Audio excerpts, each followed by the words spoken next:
I think the best way to convince you to buy Red Rising is just to explain how it plays and see if it's right for you. In Red Rising, society has been restructured into a caste system based on color.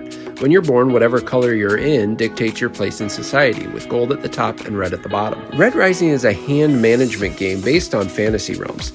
On your turn, you're going to take a card from your hand and play it in one of the 4 locations. When you play a card from your hand to a location, it allows you to do the deploy action that's pictured here.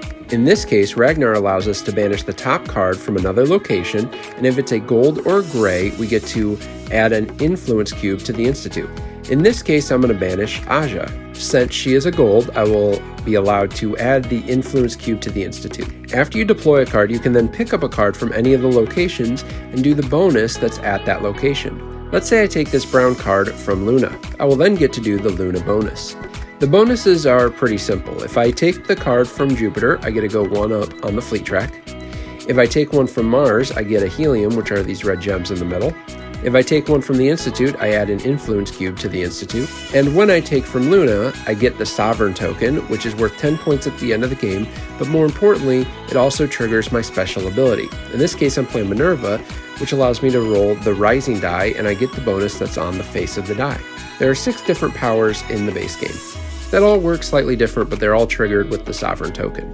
If you don't want to play a card from your hand, you can always scout, where you take a card from the top of the deck and play it in any of the locations. When you do that, you don't get to do the deploy action, but you do get to take whatever bonus is associated with that location. You continue taking turns until the end game is triggered based on a number of helium, the fleet track, and of course the Institute cubes. At which point you will then score what cards you have in your hand. First, you'll look for this symbol and do whatever it says. In this case, I get to treat the orange card as any specifically named character. I'll say that this character is Darrow. You'll then score the points that are at the top of the cards. These are what the base points are, but there are also bonus points on every single card. So for example, the reason I named that orange card Darrow is because the packs will give me 20 points plus another 15 points if I have Darrow or one of those other cards in my hand as well.